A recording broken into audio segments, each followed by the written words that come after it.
जय भोलेनाथ की राम भैया। जय भोलेनाथ। तुम तो सुरेश हो ना, वो कुरियर वाले? हाँ जी वही।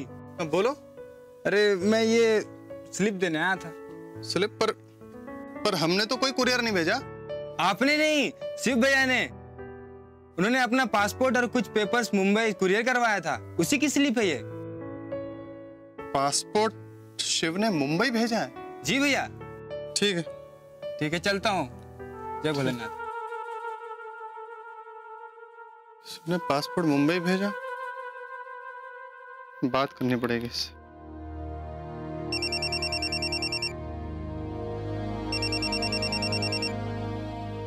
हाँ राम भैया। अरे हाँ शिव। हाँ मैं क्या कह रहा था कि एक सुरेश आया था, एक कुरियर वाला, ये बोल रहा था कि तुमने पासपोर्ट मुंबई भेजा, क्यों? हाँ राम भैया, वो हम गौरी जी को ना बाहर घुमाने लेके जा रहे हैं, इसीलिए। पर आप किसी को बताना मत, ना गौरी जी को ना घर पे। हम सरप्राइज देना चाहते हैं। अरे वो तो सब ठीक है शिव, पर हम क्या कह रहे थे कि बाहर मतलब विदेश जाने का मतलब खर्चा मतलब हमें हिसाब किताब करना पड़ेगा, मतलब हमारा बेकार में काम बढ़ जाएगा। शिव तुम एक बात बताओ, इतना खर्चा करना ठीक है? राम भैया, कभी तो हिसाब किताब के ऊपर आइए। देखिए ये तो जिंदगी भर चलता रहेगा, पैसा आता जाता रहता है। पर हनीमून और शादी की उम्र एक बार निकल गई ना, तो निकल गई समझो। वो बात ठीक है, लेकिन हम जो क्या। प्लीज समझने की कोशिश कीजिए भैया, अपने पार्टनर का ध्यान रखना भी तो जरूरी है ना। वो खुश तो हम खुश, है ना। चलिए अब रखते हैं, घर पहुंच के बात करेंगे आपसे, ठीक है। प्रणाम। तुमसे क्या, अब हमें बाबूजी से बात करनी पड़ेगी, इतना खर्चा ठीक नहीं है।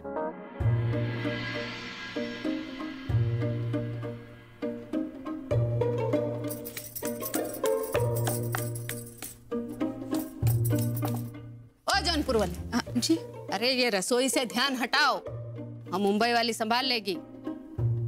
तुम इधर देखो, ये हिसाब में ध्यान दो। और देखो, जैसे हम गिन कर दे रहे हैं पैसे, वैसे तुम भी गिन कर देना।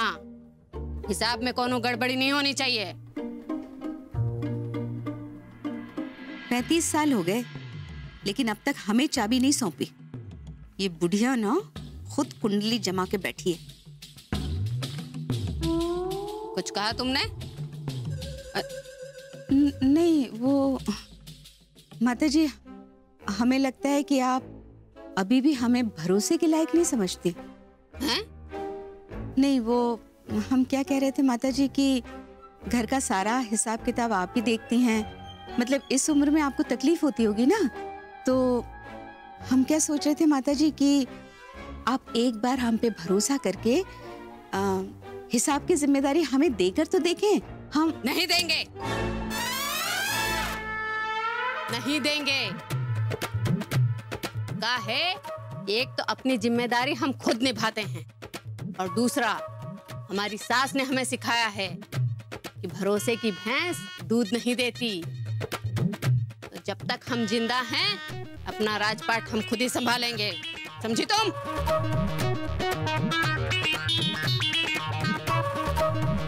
विश्राम चाचा, हम आ गए।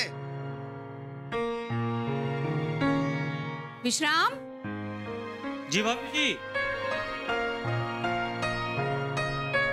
जी भाभी जी। सुनाई नहीं दे रहा तुम्हें? हैं? राम आ गया, जाके गंगा जली छिड़को। ठीक है भाभी जी।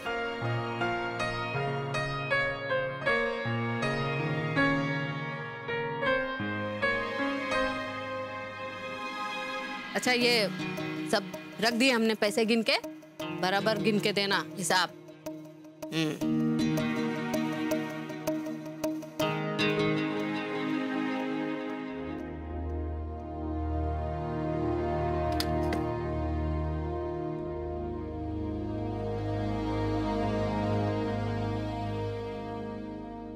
राम, ये क्या बात हुई? अरे अभी अभी दुकान से आए हो, ना हमें प्रणाम किया, ना हमसे बात कर रहे हो, सीधे हिसाब करने बैठ गए। कोई परेशानी है? माफ कीजिए अम्मा, पर क्या बताएं आपको कि दुकान के काम में इतना फंस गए हैं कि हिसाब किताब से फुर्सत ही नहीं मिलती। और ऊपर से शिव ने हमें एक नई खबर देकर थोड़ा परेशानी में डाल दिया है। कैसी खबर? मुन्ना ने क्या खबर दी? वो मुन्ना गौरी को लेकर हनीमून के लिए कहीं बाहर जा रहा है, तो इसलिए सारा खर्च का हिसाब किताब तो हमें करना पड़ेगा ना। गौरी, यहाँ आओ। जी आई। अम्मा उसे मत बताइए, वो सरप्राइज है। तुम चुप रहो, तुमसे पूछा हमने। जी अम्मा जी। अच्छा, तो ये है तुम्हारा असली सरप्राइज। इसीलिए सुबह सरप्राइज का बहाना करके हमें वड़ा पाव की रिश्वत दी जा रही थी। नहीं अम्मा जी, मैं अब हम तुम्हारा कारनामा समझ गए गौरी। तुमने काम का बहाना करके मुन्ना को मुंबई भेजा, ये हनीमून के चोंचले की तैयारी करने।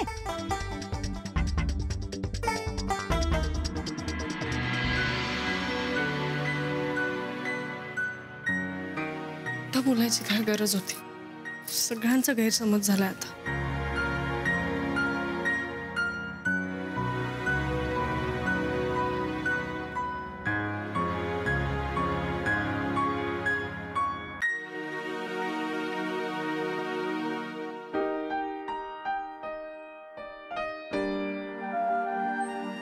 ये सपने देखने का नहीं, अपने सच करने का वक्त है गुरुजी। सोड मला नाही बोलायचं. क्या हुआ? क्या हुआ? तू खोटं का बोललास? खोटा? हमने झूठ नहीं बोला। हमने कौन सा झूठ बोला आपसे? तू यासाठीच गेला होतास ना मुंबईला? कुछ भी कर लो, कितनी भी कोशिश कर लो, इस घर में कुछ सही नहीं हो सकता है। पण मी म्हणते खोटं बोलायची काय गरज होती? म्हणजे एकदा त्यांना खरं सांगून गेला असतास तर गैरसमज झाला नसता ना, वाईट नसतं वाटलं. गौरी जी, झूठ नहीं बोला हमने। हम सच में ऑफिस के काम से गए थे। वहां वेणु ने हमें सलाह दी कि हमें कुछ दिन आपके साथ बिताने चाहिए। हमें ये सलाह ठीक लगी, इसलिए वहीं पे फैसला ले लिया। हो, पण फैसला घेण्याच्या आधी एकदा मला फोन करून सांगायचं तरी, नाहीतर घरच्यांशी बोलायचं. सरप्राइज देना चाहते थे आपको और घर वालों को भी। हमें लगा सब खुश होंगे, यहाँ तो सब नाराज हैं। आप भी। बघ, असं नाहीये, पण तुझ्या या सरप्राईजच्या नादात सगळ्यांचा गैरसमज झाला, वाईट वाटलं. हम सबको समझा लेंगे गौरी जी, पर आप तो नाराज मत होइए। आप गलत मत समझिए हमें, प्लीज।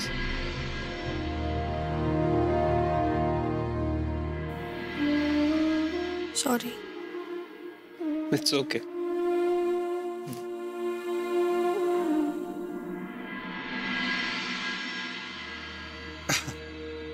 नाश्ता तो आज बड़ा जबरदस्त लग रहा है, क्यों नर्मदा जी?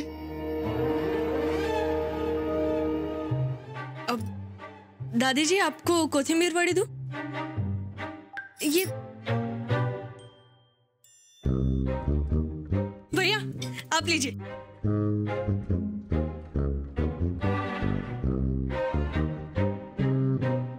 वाह वाह वाह, सही समय पर आए, हम भी नाश्ता करेंगे। अरे वाह, देवर जी आप पधारे हैं। क्या बात है, आज सूरज शायद पश्चिम से निकला है, या फिर आपको हम पे तरस आ गया जो अपनी तशरीफ जल्दी ले आए? क्यों देवर जी? भाभी जी, हम सुबह अखाड़े जा रहे थे तो हमने गौरी बहू को तैयारी करते हुए देखा कोथिंबीर वड़ी की, तो हमसे रहा नहीं गया, इसलिए हम जल्दी जल्दी आगे खाने के लिए। गौरी बहू, जल्दी से नाश्ता लगा दो, बहुत जोरों से भूख लगी है। और दे दूं? एक एक। हाँ,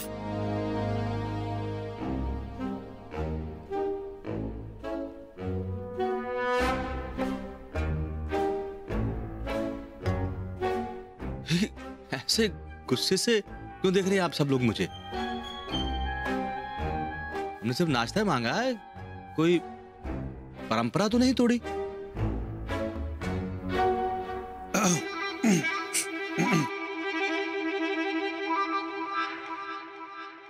हुआ क्या है, कोई बताएगा हमें?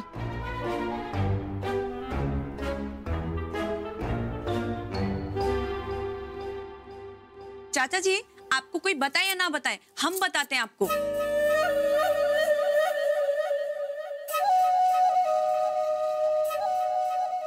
वो क्या है ना, नाइंसाफी तो हमारे साथ हुई है, और वो नाइंसाफी ये है कि हमारी शादी को 4 साल हो गए, लेकिन दादी जी और अम्मा जी की इजाजत के बगैर हमने इस दहलीज को पार तक नहीं किया, और इस गौरी ने शिव भैया से कह के हनीमून के टिकट्स बुक करा लिए।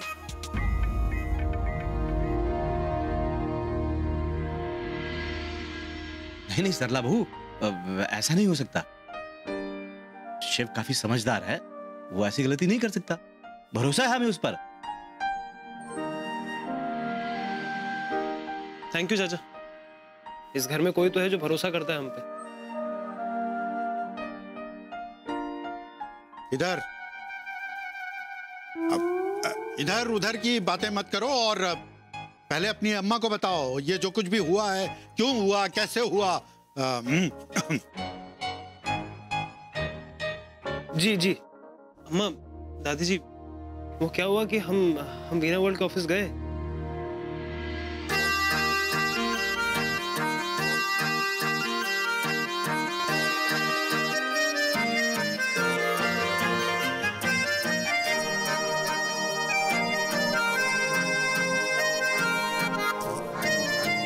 तो इसीलिए ऐसा। लेकिन इसमें तो बहुत खर्चा होगा। नहीं होगा राम भैया, हमें भी पहले ऐसे ही लगा था। फिर वीना वर्ल्ड वालों ने हमें समझाया कि उनके पास सभी वर्गों के लिए रियायती दामों पर अच्छे पैकेजेस हैं जो कि अफोर्डेबल हैं।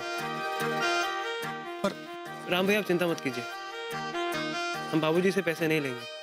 कुछ सेविंग्स है हमारे पास, उसमें मैनेज हो जाएगा।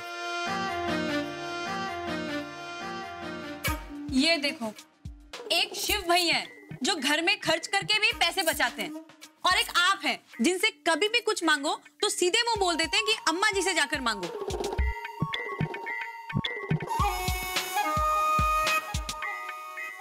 हमें एक बात समझ नहीं आती है कि हम इस घर की बड़ी बहू हैं, लेकिन किसी भी नई बात की पहल हमेशा गौरी से होती है।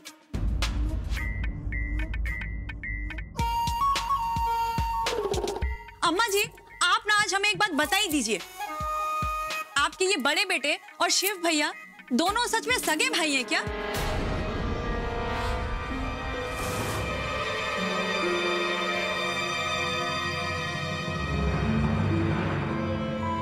दोनों के स्वभाव में कितना अंतर है।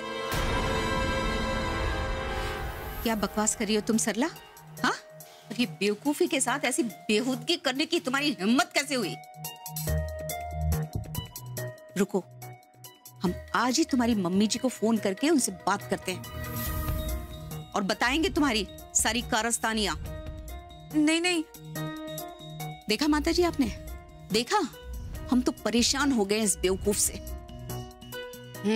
देख रहे हैं, आज तो इसने हद ही पार कर दी। कुछ करना पड़ेगा इसका। मना, वो तुम क्या बता रहे थे? वो वीना वर्ल्ड वाले सभी वर्गों के बजट का खास ख्याल रखते हैं। जी। तो मैं क्या सोच रहा था कि यहाँ तो बजट की कोई समस्या है नहीं, क्यों ना सबको एक एक करके हनीमून पर भेज दिया जाए? क्या ख्याल है? और सबसे पहला नंबर भाई साहब का। क्यों भाई साहब? अरे क्या छुट्टन तुम भी। लो, अब इनकी सुन लो। देवर जी, अब तो सरला से भी 4 कदम आगे निकल गए। हाँ, बड़ों के सामने, माताजी के सामने ऐसी बातें करते हुए आपको शर्म नहीं आ रही? नहीं भाभी जी, हम माफी चाहते हैं। हम तो बस वो माहौल को हल्का करने के लिए मजाक कर रहे थे। लेकिन देवर जी, अब देवर माफी मांग रहा है तो माफ कर दो जौनपुर। मुन्ना, बैठ जाओ। बैठो बैठो, हाँ? बैठो।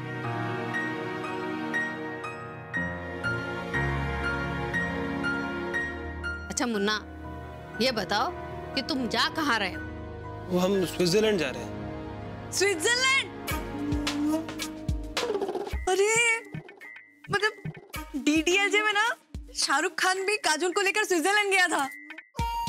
शिव भैया, आप भी गौरी को लेकर स्विट्जरलैंड जा रहे हैं? हमारी तो ना किस्मत ही खराब है। हमारे पति तो हमें गंगा किनारे तक नहीं लेके जाते हैं। अरे इस बार तुम्हें गंगा जी में धक्का दे देंगे, भगवान कसम।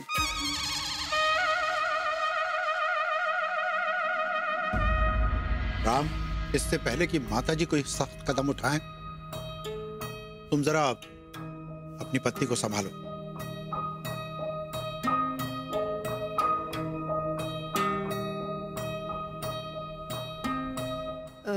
वैसे कहाँ ये वो हाँ वो जो भी है का कुल्लू मनाली से भी दूर है। दादी जी ये भारत के बाहर विदेश में है, यूरोप का एक देश है। अच्छा, तो तुम विदेश जा रहे हो? मुन्ना नहीं, हाँ, वो क्या है कि हमें बहुत डर लग रहा है। हमने लोगों से सुना है कि जो लोग विदेश जाते हैं ना वो वहीं बस जाते हैं। नहीं, हम वहाँ नहीं बसेंगे, बस थोड़ा घूम फिर के वापस आ जाएंगे। हाँ मुन्ना, जाओगे तो तब ना जब हम इजाजत देंगे तुम्हें। तुमने तो अपने आप ही सब कुछ तय कर लिया है? अम्मा प्लीज मान जाइए। देखिए इस बार सिर्फ हम जा रहे हैं, अगली बार आपको भी लेके चलेंगे, वहाँ पर घुमाएंगे, शॉपिंग करवाएंगे, आपकी फेवरेट कुल्फी भी खिलाएंगे, प्रॉमिस।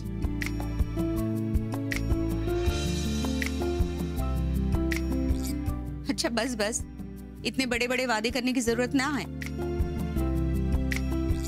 अपनी दादी जी से पूछ लो, अगर वो हाँ कह देंगी तो हम भी हाँ कह देंगे। दादी जी प्लीज हाँ कह दीजिए ना।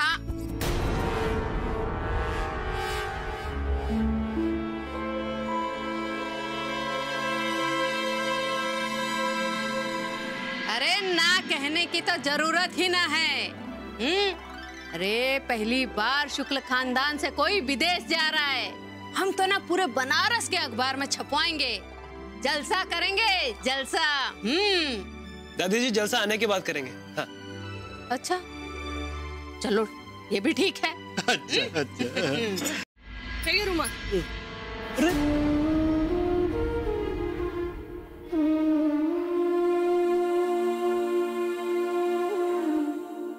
क्या कर रही हैं आप? साडीत पाय टाकला। कोणीतरी शिवी दिली बहुतेक। कोई बात नहीं। कोई बात नहीं म्हणजे मला कोणी शिवी दिली तर कोई बात नहीं? कोई बात नहीं, हमारा तो फायदा ही हो गया ना। ऐसे तो आप हमारी बाहों में आती नहीं।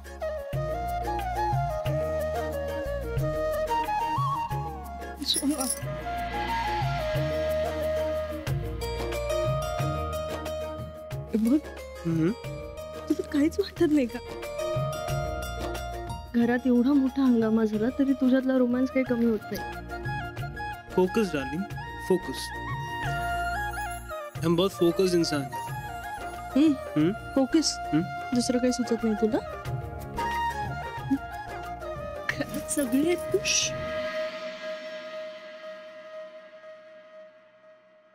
जो हो गया उसे भूल जाओ और अब बस चलने की तैयारी करो।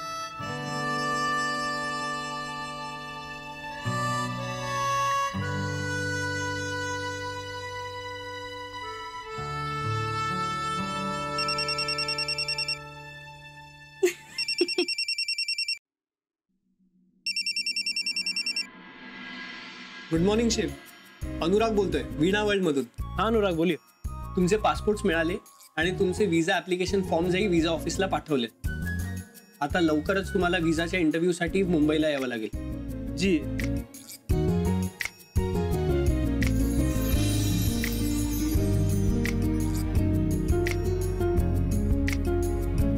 Okay, thank you.